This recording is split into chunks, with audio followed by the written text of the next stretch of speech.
Jeremías capítulo 43. El capítulo 43 y siguientes se refieren a las profecías dirigidas al remanente que se fue a Egipto. Desde aquí encontramos profecías pronunciadas durante los últimos días del profeta en Egipto, y se extiende desde el capítulo 43 al 51.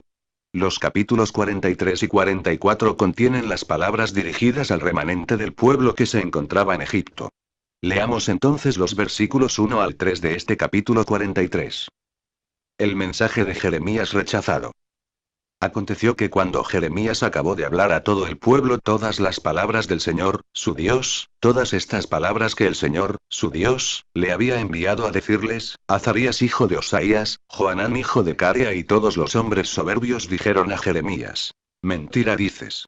¿No te ha enviado el Señor, nuestro Dios, para decirnos: No vayáis a Egipto para habitar allí, sino que Baruc hijo de Nerías te incita contra nosotros, para entregarnos en manos de los caldeos, para matarnos y hacernos deportar a Babilonia? Y así vemos que aquel pueblo volvió a comportarse otra vez con la misma rutina de siempre. Dijeron que Dios realmente no le había comunicado a Jeremías ese mensaje. El problema era que el profeta no estaba diciendo lo que ellos querían que dijera. Habían esperado que les dijera que fuesen a Egipto. En cambio, Dios les acababa de decir que no fueran a aquel país.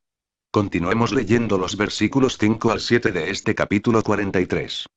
Sino que Johanán hijo de Carea, con todos los capitanes de la gente de guerra, tomaron al resto de Judá, que había regresado de todas las naciones a donde había sido echado, para habitar en tierra de Judá. Eran los hombres, mujeres y niños, las hijas del rey y todas las demás personas que junto con Gedalías hijo de Ahicam hijo de Safán, y con el profeta Jeremías y Baruc hijo de Nerías, había dejado Nabuzaradán, capitán de la guardia. Entraron, pues, en tierra de Egipto, sin obedecer a la voz del Señor, y llegaron hasta Tafnes. En consecuencia, Johanán y los capitanes obligaron al remanente del pueblo a dirigirse a Egipto, incluyendo en el grupo al profeta Jeremías. Así que regresaron a Tafnes, un lugar que se encontraba cerca de donde habían comenzado su vida como nación, en la tierra de Gosén, en Egipto. Y obligaron a Jeremías a acompañarles, pero él, de todas formas, continuó hablándoles. Leamos ahora los versículos 8 y 9 de este capítulo 43. Advertencia de Jeremías al remanente en Egipto. Vino palabra del Señor a Jeremías en Tafnes, diciendo: Toma en tus manos unas piedras grandes y cúbrelas de barro en el enladrillado que está a la puerta de la casa del faraón en Tafnes, a la vista de los hombres de Judá. Y así que se encontraron de regreso en las fábricas de ladrillos de Egipto. Podemos comprobar que la desobediencia a Dios no les ayudó a progresar, pues se encontraban en el mismo lugar en que se encontraban al principio.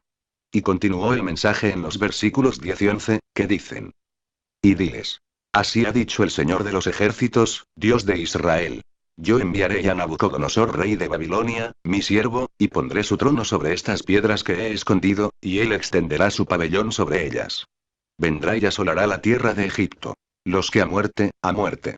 Los que a cautiverio, a cautiverio. Y los que a espada, a espada. Lo interesante fue que ellos huyeron a la tierra de Egipto para escapar de Nabucodonosor, pero Dios iba a permitir a Nabucodonosor apoderarse de la tierra de Egipto. Y entonces estarían peor que si hubieran obedecido a Dios y se hubieran quedado en su tierra. Estarían nuevamente bajo el dominio de Nabucodonosor, pero entonces ya estaban fuera de su tierra, y Nabucodonosor los haría esclavos. Aplicación personal.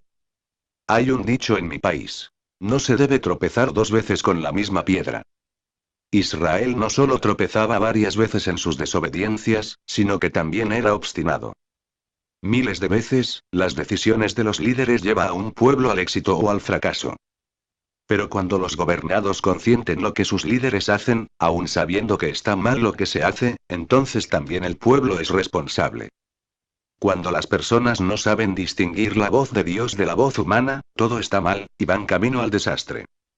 Dios muchas veces nos habla a través de sueños, de visiones, de profecías y por medio de su palabra predicada.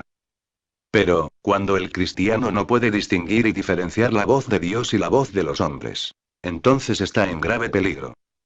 Jeremías era despreciado de sus mismos conciudadanos. Sin embargo, Dios hablaba y advertía por medio de Jeremías. En ciertas ocasiones, he visto y escuchado a muchos que predicaban y decían que sus mensajes eran de Dios. Pero, cuando cotejaba y comparaba sus enseñanzas con lo que enseñaba la Biblia. Podía darme cuenta que sus prédicas no coincidía con lo que la Biblia enseñaba.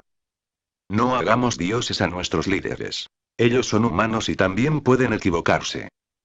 Todo lo que un líder o pastor nos mande a hacer, debemos consultarlo con la palabra de Dios, para ver si está o no está de acuerdo con lo que la Biblia enseña. Y si no está de acuerdo con lo que la Biblia enseña, entonces no estamos obligados a cumplirla.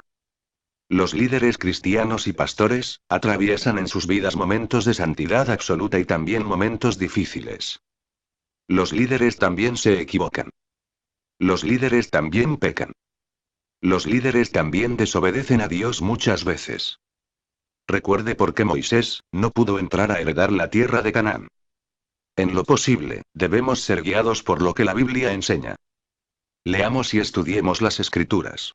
De otro modo, podemos errar el camino y podemos ser llevados al error. Busquemos siempre la ayuda en las Escrituras. La Biblia contiene las palabras habladas por Dios, las cuales tienen el poder suficiente para que Dios actúe en nosotros. Esto es todo por hoy. Que Dios te siga bendiciendo.